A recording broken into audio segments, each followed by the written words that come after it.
2025 वर्ष बहुतेक जगाप्रमाणे भारतासाठीही आणि महाराष्ट्रासाठी चांगलं जात नाही असं दिसून येत आहे.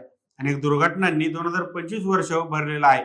सध्या असं समोर येत आहे, पुण्यात 15 जून रोजी मावळ तालुक्यात कुंडमाळा या ठिकाणी इंद्रायणी नदीवरचा पूल कोसळून दुर्घटना घडली. या दुर्घटनेत चौघांचा जागीच मृत्यू झाला असून 51 जण जखमी झाल्याची माहिती समोर आलेली आहे.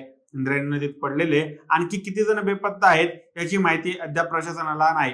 मात्र आणखी 2 ते 3 जण बेपत्ता असल्याची शक्यता वर्तवली जात आहे. त्यांच्यासाठी एनडीआरएफ कडून शोध घेतला जात आहे. यामुळे या दुर्घटनेतील मृतांचा आकडा वाढण्याची भीती वर्तवली जात आहे.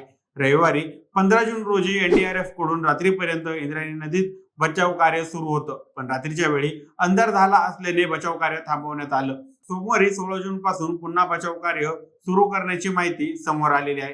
यामध्ये मृतांचा आकडा वाढण्याची शक्यता आहे. काय आहे घटनाक्रम आणि कुंडमेळ्याचा इतिहास काय सांगतो?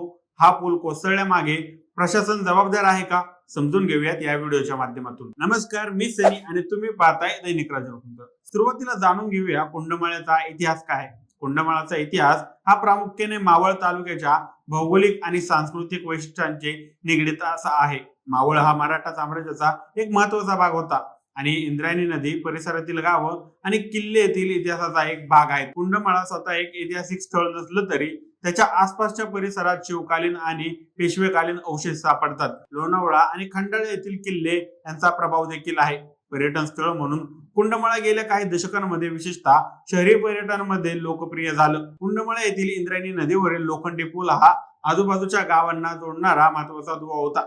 या पुलाच्या बांधणीबाबत स्पष्ट माहिती उपलब्ध नाही, पण हा पूल जीर्ण झाल्याने त्यावर पर्यटकांची गर्दी आणि जास्त भार यामुळे धोका निर्माण झाला होता. यामुळे हा पूल पर्यटकांना घेऊन कोसळला. यापूर्वीही किरकोळ घटना घडलेल्या आहेत. कुंडमाळा नैसर्गिक सौंदर्याने नटलेलं ठिकाण असलं तरी जर्नी पायाभूत सुविधांमुळे सुरक्षतेचा प्रश्न गंभीर बनला आहे. प्रशासनाने येथील पर्यटकांना व्यवस्थापन आणि सुरक्षिततेवर लक्ष देणं गरजेचं आहे. 15 जून रोजी कुंडमाळा या ठिकाणी इंद्रायणी नदीवरचा पूल कोसळून दुर्घटना घडली. या पुलाबद्दल सांगायचं झालं तर पुलाची सुरुवात बांधणी महाराष्ट्र सार्वजनिक बांधकाम विभागाने म्हणजे PWD ने अंदाजे 1991 ते 92 दरम्यान केली होती. या पुलाचे मुख्य उद्दिष्ट परिसरातील शेतकऱ्यांच्या शेती संबंधी गरजा पूर्ण करणे हेच होतं. तसंच शेलारवाडी आणि इंदोरी गावात यांना अधिक चांगली जोडणी मिळावी यासाठी या पुलाचं बांधकाम करण्यात आलं होतं. या पुलाची उभारणी आमदार दिगंबर बेगडे यांच्या कार्यकाळात करण्यात आली होती. 15 जूनच्या दुपारी 3:30 वाजण्याच्या सुमारास या ठिकाणी 100 ते 150 पर्यटक वर्षविहारासाठी आले असताना इंद्रायणी नदीवरील लोखंडी पूल कोसळला आणि त्याखाली काही पर्यटक अडकले. हा पूल वर सांगितल्याप्रमाणे जवळपास 33 वर्ष जुना होता. दुर्घटनेची माहिती मिळाल्यानंतर बचाव कार्यासाठी आणि प्रशासन एनडीआरएफ चे 2 पथक, सीआरपीएफ चे पथक, अग्निशामक दल, पिंपरी चिंचवड पोलीस घटनास्थळी पोहोचल्याचं जिल्हा अधिकारी कार्यालयाने म्हटलं आहे. पावसाळ्यात अनेक दुर्घटना घडत असतात, पण त्या कुठंतरी अति डोंगराळ भागात गेलेल्या घटना समोर येत असतात. पण गावाच्या ठिकाणी असलेल्या या पुलावर स्थानिक प्रशासनाने लक्ष दिलं नाही असा मोठा प्रश्न निर्माण होत आहे. या घटनेवर आता राज्यभरातून वेगवेगळ्या प्रतिक्रिया येतात. मुख्यमंत्री देवेंद्र फडणवीस यांनी माध्यमांना सांगितलं की सध्या बचाव कार्य सुरू आहे. एनडीआरएफचे पथक घटनास्थळी रवाना झाल्याचे मुख्यमंत्र्यांनी सांगितलं. दुर्घटनेचे वृत्त ऐकून अतिशय दुःख झालं. या घटनेत प्राथमिक माहितीनुसार 2 लोकांचा मृत्यू झाला आहे. मी त्यांना भावपूर्ण श्रद्धांजली अर्पण करतो. त्यांच्या कुटुंबियांना दुःखात सहभागी होतो. काही जण वाहून गेलेले त्यांचा युद्ध पातळीवर शोध घेतला जात आहे. घटनास्थळी एनडीआरएफला पाचारण करण्यात आलेलं आहे. मदत कार्याला तातडीने वेग देण्यात आलेला आहे असं फडणवीसांनी पोस्टमध्ये म्हटलं आहे. त्याचबरोबर त्या ठिकाणी पूल कमकुवत असल्याची पाटी लावण्यात आलेली होती असं देखील ते म्हणाले आहेत. तर ही दुर्घटना दुर्दैवी, वेदनादायी असून कारणांची चौकशी करून दोषींवर कठोर कारवाई करण्यात येईल असं उपमुख्यमंत्री अजित पवार यांनी म्हटलं आहे.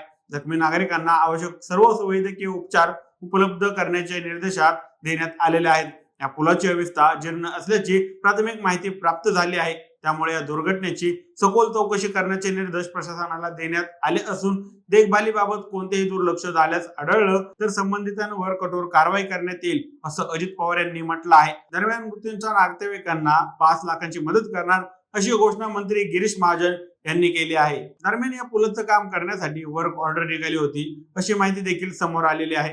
या पुलाचं काम 10 जून पासून सुरू होणार होतं असं देखील सांगितलं जात आहे.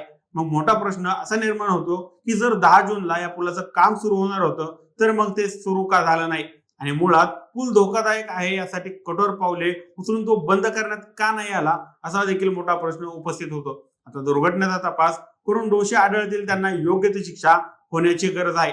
बाकी या घटनेबाबत तुम्हाला काय वाटतं? तुमची मते आणि प्रतिक्रिया आम्हाला कमेंट करून नक्की कळवा. आणि जर राज्य लोकतंत्र चॅनलवर नवीन असाल तर चॅनलला नक्की सबस्क्राईब करा. धन्यवाद.